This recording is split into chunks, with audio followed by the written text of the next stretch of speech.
you a little bit about how to use our digital backdrops here.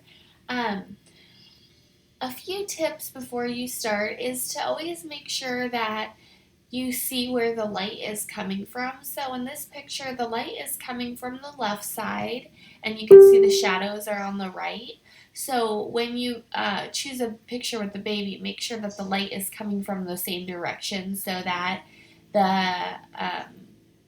the picture will look more realistic when you uh, put the baby in there. And also another thing, what I like to do with my digital backdrops is I like to make sure that, well, what I do is I usually choose my digital backdrop before my session, and then I try to match the fluff or the blanket to something similar to what I have, just so that it's easier when I place the baby into the digital backdrop.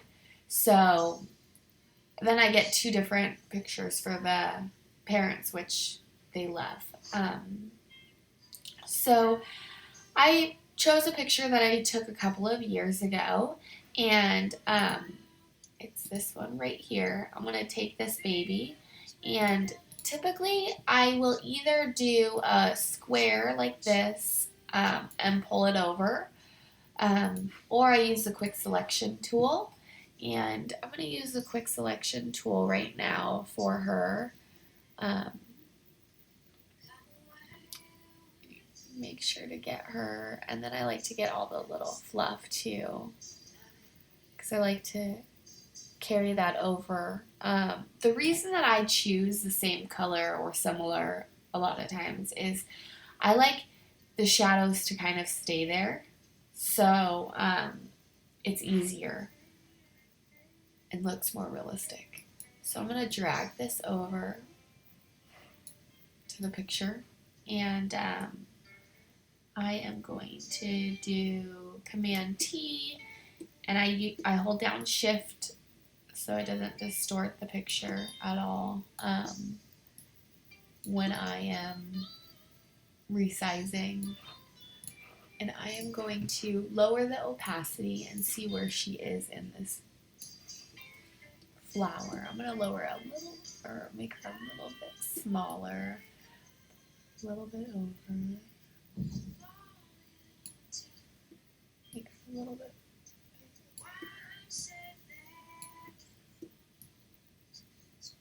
So I just kind of decide where I want her to be.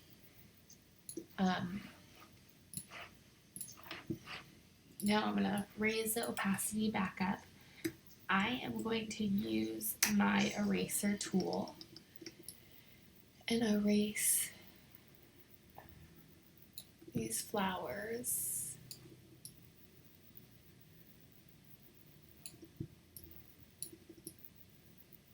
From here.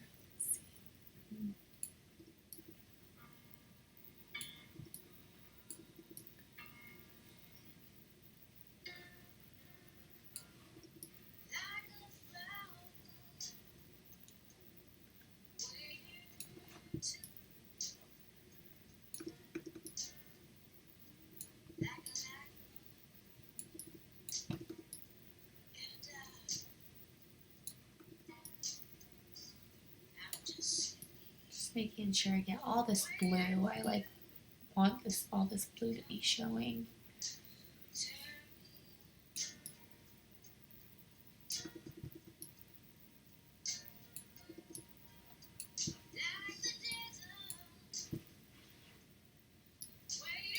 So when I get close to her feet, I'm gonna zoom in.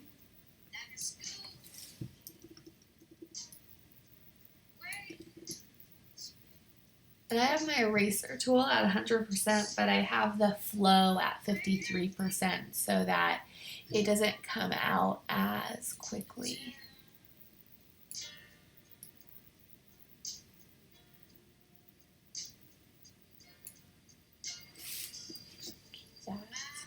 See a little bit of the shadows.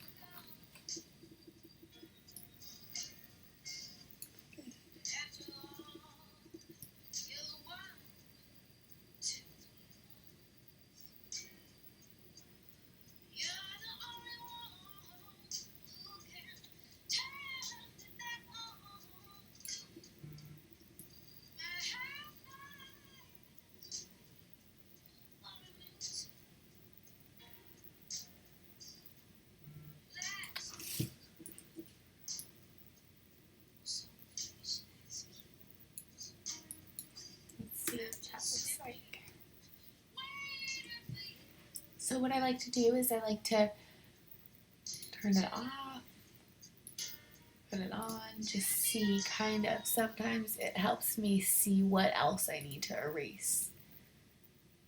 So,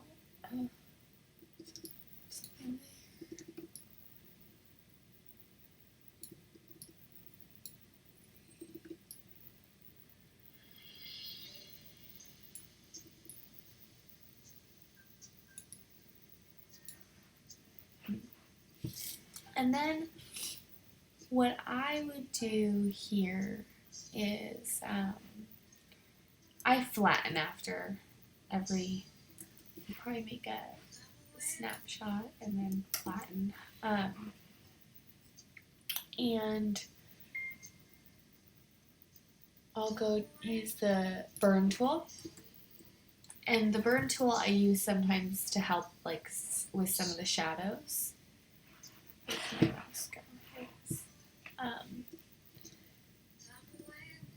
So I'm going to make a duplicate. I use Command J to make a duplicate layer. And just do a little bit of shadows right here.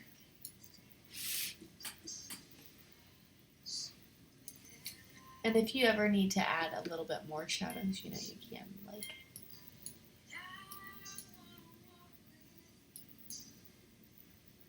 And I just kind of go over it until I feel like it looks good.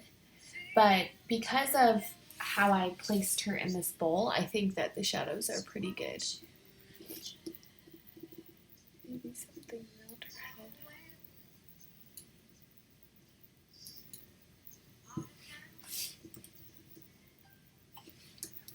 Okay. So the next thing I'm going to do is I'm going to brighten her up a little bit because the backdrop I feel like is brighter than her. So I'm going to just grab her with the quick selection tool, and it grabbed some of the background which I could erase. But I'm going to go over to the curves. I'm just going to bring up a little bit here. Let's see. Here we go. I'm going to erase it off of, I'm going to just erase it off of this part, this fluff, because the other fluff was part of the other picture, so we could keep that.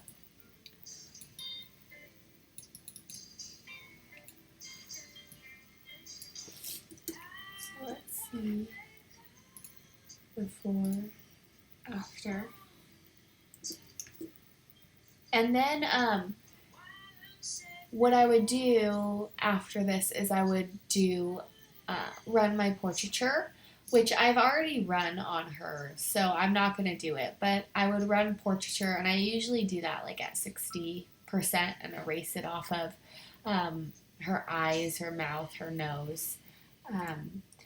And then, you know, if there's anything else that you want to do after that, you could do that. But that's just the gist of how I do my composites, and I hope that helped you.